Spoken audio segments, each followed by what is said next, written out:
Have a blessed day to my beloved student here in Asian Revival College of Theology. Daghang salamat sa inyong makugihon interest to learn more about this subject. The series subject about bibliology, doctrine of the scriptures. This is a major doctrine, major subject must be offered in seminary. Bibliology, all about the scriptures, 66 book, inspired by the Holy Spirit. This is our series, part 7. Start from 1, 2, 3, 4, and 5, and 6. I hope na atong napanood ang mga videos. You watch the videos. Kung di pa ma-absorb sa first nga pag-tanaw, atong balik ko sa pagtanaw. Para nga atong ma-absorb ang mga lesson, no? Gi-instruct sa ato sa Dios. So we need to be careful, no? We need to be sincere, serious for our study, especially the subject bibliology. A very important subject, no? It is our life, no? Without the scriptures, we don't have life. So we all know, no, the scriptures for our past previous studies, scriptures start from oral, no, oral law, no, instruction, verbal instruction from God to the human being, no, to Adam and Eve, the verbal, wala pa gisulat, no. Wala pa na sulat ang scriptures verbally. God way of communications to the human being, no? Actual communications, verbal communications, oral instruction, oral law. Then the fullness of time, the process of time, God instructed, God inspired people, the writers, to put into writing, especially Moses, no? He wrote the 5 law from Genesis, no? Genesis to Deuteronomy. We call that Pentateuch. So we discuss also the writers of the scriptures, different writers, more or less 40 writers. It was written more or less year 1,500 different background, no? Different professions. Some of them farmers, some of them teachers, some of them tax collector, Dr. Sampol, Dr. Luke, Matthew, tax collector, Peter, the fisherman, yanong nga mga lungsuranon, but God instructed them, God give them the inspiration from the Holy Spirit to put into writing. Kung wala ang scriptures, wala ang Biblia karon, wala gitay naibaw-an, wala tayo hanaw, unsa ang dagan, no, sa creations. Agi ka ng tao, na agi ka ng Dios, no, di ato bawaan nga naay Dios, naay God, no? There is a sovereign God. So salamat sa mga katawhan nga gigamit instrumentally used by the Lord, no? And we study also the we call that the canonization of the scriptures, no? We study about canonicity, no, the scriptures. Selected, no? Gipili, gikugihan, kuti-kuti o gatanaw sa mga writers, sa mga translators. You could imagine, no? Sila hang serious nga pag-study, pag-translate, pagpili, pag-select unsa ang mga angayan nga mga scriptures nga inspired word of God through the process of canonicity. We call that canon of the scriptures. So 66 book, we choose it as inspired word of the Lord, no? Muna ang pag-canonize, so selected, no? Gipili. Because we all know there are books also, parts parts of scriptures pwede sa inspired sa Holy Spirit. There are 19 books apocrypha, no? We found out na dili siya inspired, no, as Holy Scriptures. So ang nindot lang po tungod kay ato ang Mother Church, the Roman Catholic Church, they include it, no? They include it, but in our declaration, this 19 books, dili parts inspiration, no? Inspired by the Holy Spirit, merely history among people before dili siya included sa pag-canonize, no? Pagpili sa synthesize ka libro. So they conclude, the writers, the theologians, scholars, they conclude only 66 book lang, 39 Old Testament and 27 sa New Testament. So 66 book inspired by the Holy Spirit. Atong gitunan gyapon ang inerrancy of the scriptures, no? Ng Bible infallible without error, no? Inerrant. Walay sayop, no? Ang balaang kasulatan. Inerrancy. Inerrancy meaning infallible, valid na instructions, walay sayop, walay error, ay mali ang pulong sa Dios. So, una nga ito ang natun-an sa previous ng mga videos. Inerrancy of the scriptures. And now let's learn the inspirations of the scriptures. Inspiration of the scriptures. We believe the scriptures inspired by the Holy Spirit. Ngayon si Timothy chapter 3 verse 16 atong basahon. All scriptures is given by inspirations of God and is profitable for doctrine, for reproof, for correction, for instruction in righteousness. Another version, inspiration of God, another version is breath of God. So all scriptures, meaning sa synthesize 66, the 66 book compiles 66 book inspired. Other version is breath of God. Ginawa sa Diyos, no? Hininga ng ating Panginoon. I remember during sa creations, di ba, tao gikan sa mud, gikan sa dirt, gikan sa dust. And God formed the dust. The Creator, God, the Creator, the Supreme God, He formed the dust as a human, no? Body. But this body, this dust, this dirt, kaning ayuta, kaning pita lang siya, lapok lang siya. Di ba? Alikabok. Tagalog pa. Walang buhay. But he became a living, nagkaroon siya ng buhay. Living being. When God breathed, the nostrils, no? The nostrils of the mud.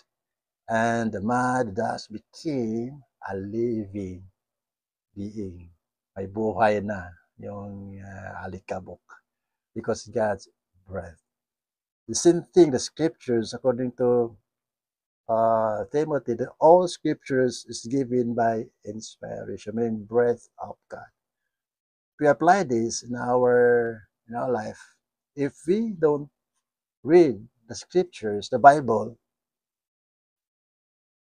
every day and night, you don't have breath, you don't have life from the Lord. This is the implication. Kung dito basahon, if you don't read, if hindi natin babasahin yung banal na salita ng Panginoon, wala tayong buhay. Because The Word of God is inspiration, breath of God.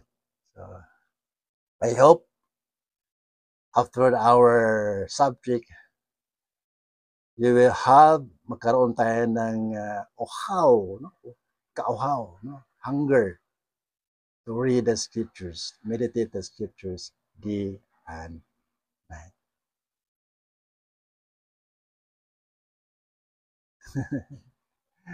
It reminds us, no? It gives a righteousness, instruction, correction. Yeah.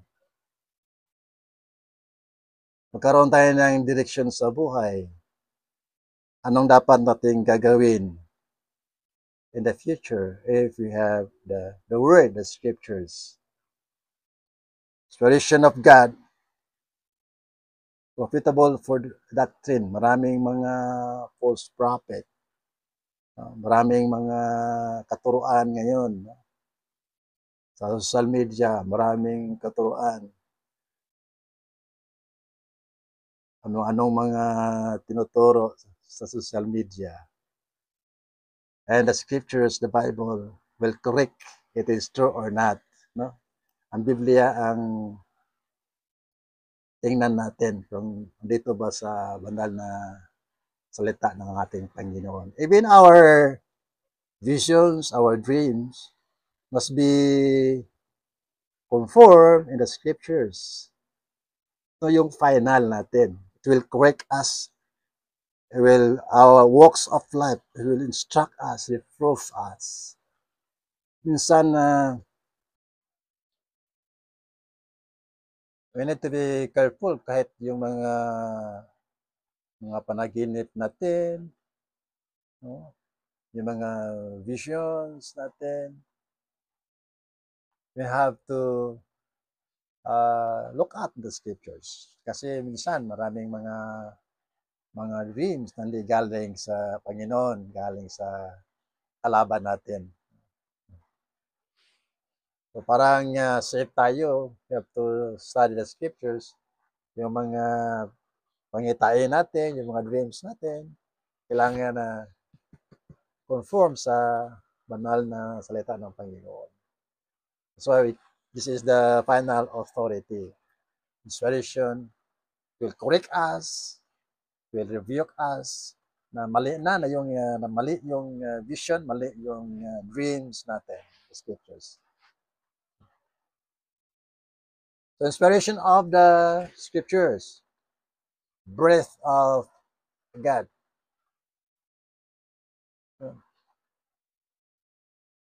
Minsan yung tao, may mga weaknesses, di ba? May mga kahinaan yung tao. The book was written by man. Man is not perfect.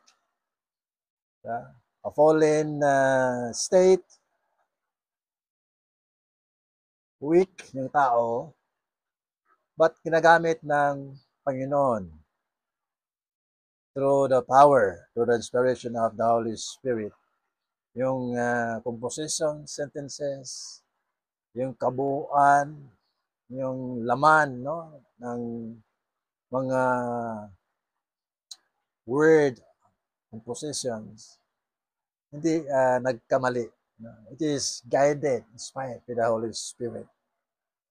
So yun ang maganda kasi yung Holy Spirit ang nagbigay, no, ng guide, ng light sa ating katawang buhay ng tao. Kahit yung tao may weaknesses, then may kamalian, pero we believe as they wrote the scriptures, they were guided, led by the Holy Spirit. That's inspiration, inspired by the presence of the Holy Spirit.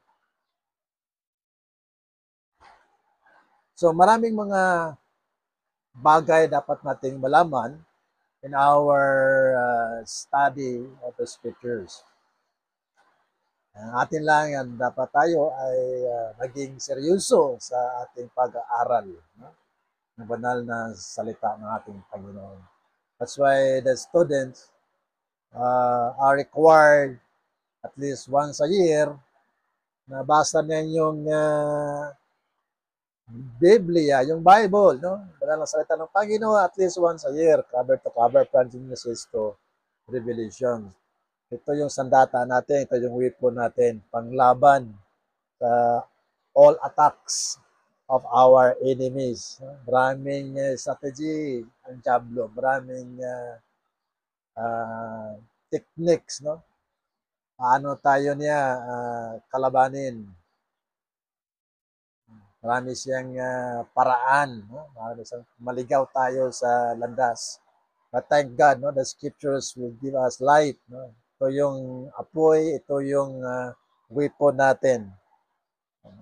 Para na magampanan natin yung gusto na ipagawa ng ating Panginoon sa ngayon sa kanyang kalooban. Especially evangelizing people, to reach out people, hindi pa nakalapit sa Panginoon, maaakay natin dyan sa karya ng ating Panginoon. So the Word of God will inspire us. So, may mga symbol, no? Ang scriptures, may mga symbol. Pag-aralan natin one by one yung mga symbol sa scriptures.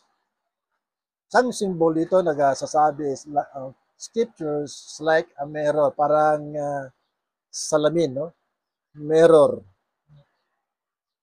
Diba? Kapag tayo, mag-aayos tayo sa mukha natin. Kuha tayo ng mirror, ng salamin. Tingnan natin ba kung may alikabok ba o ayos ba yung mukha natin. Yung salamin, yung mirror po ang magsasabi. Hindi maganda yung pagsuklay ng ating buhok. So, di ayos yung damit natin. Yung mirror ang magsasabi. So, the Word of God is like a mirror. No? If you read the scriptures every day, makikita natin yung hindi kalooban ng Panginoon na ginagawa natin. Now, kung wala tayo pagbasa-basa sa Biblia, hindi natin malaman kung ano yung pamumuhay natin. Hindi malaman kung ano na nangyari sa atin. So ang Bible is like a mirror, no? Kita natin ito sa James 1 verse 23. Ito yung verse natin. Nag-illustrate ang Word of God is like a mirror. Basahin natin in James 1 verse 23. Basahin natin sa ating Bible. James 1:23. James.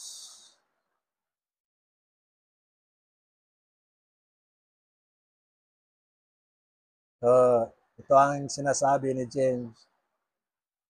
For if any he be a hearer of the word and not a doer, he is like unto a man beholding his natural face in a glass.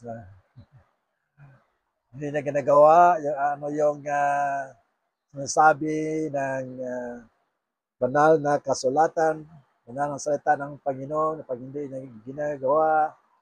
So parang hindi nga tinanggal yung mga sabi niyo mga dumi-dumi sa mukha, sa buhay ng ating katawan. So, parang gano'n, no? If you don't apply the Word of God. So, the Word of God is like a mirror, no? So, parang salamin, no? Salamin natin. And, ang pangalawa, critic, no? Critic. Mag-criticize ang Word ni Lord. Siya ang mag-critic sa atin na mali na yung ginagawa natin. In Hebrew 4, verse 12, no? Ito yung mag-penetrate sa mga kasuhan, yung mga nerve joints natin. Hebrew 4, basahin natin, Hebrews chapter 4, verse 12. Ang sabi dito, 4 verse 12.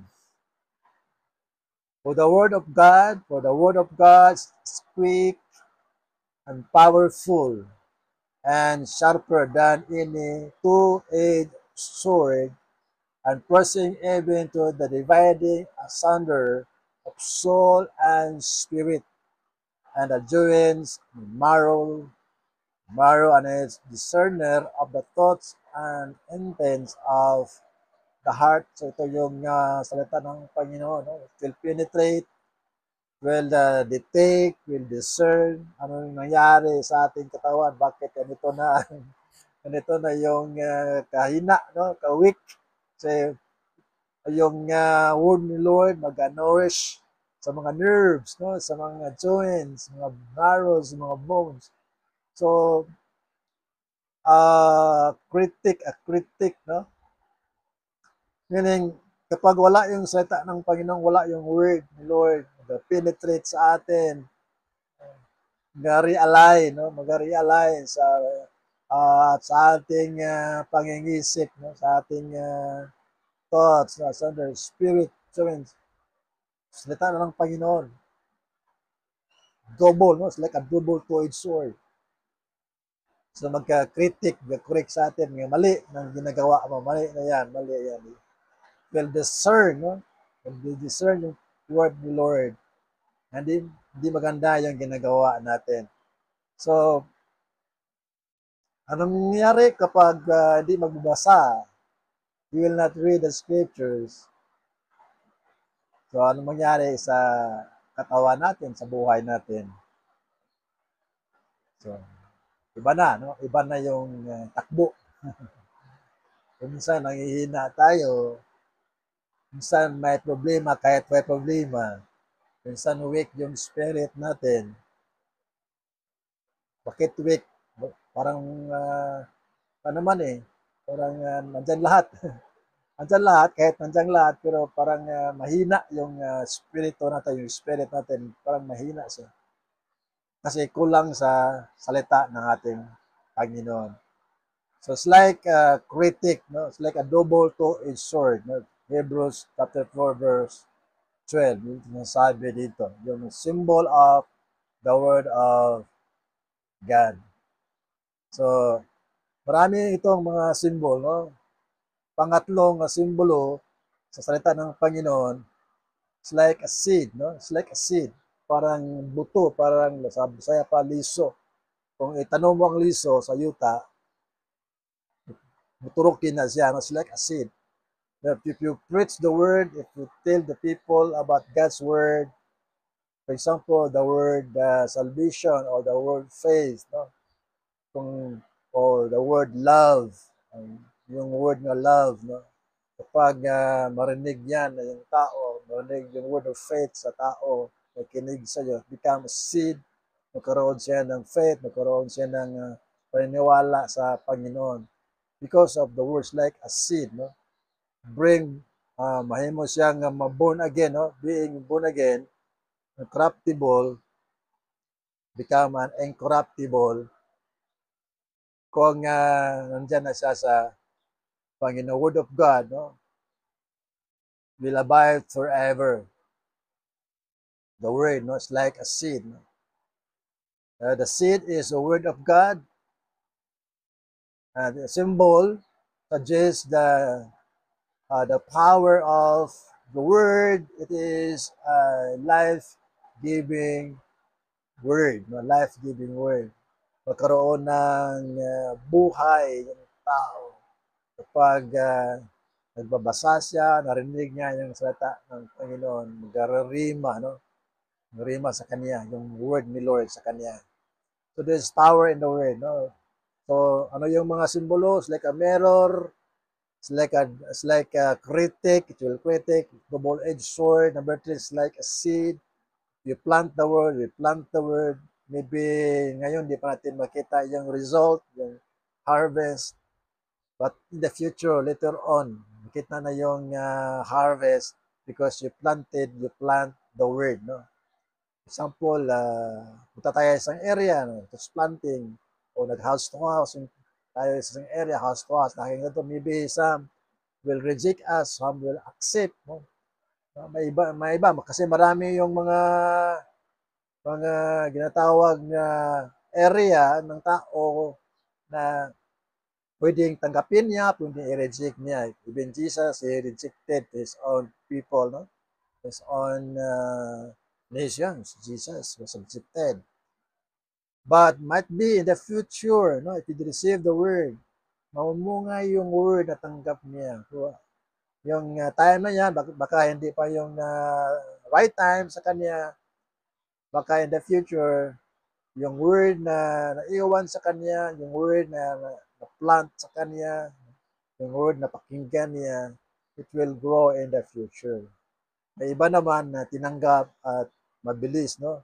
Mabilis yung mag-grow yung word. So, the word of God's like seed, no?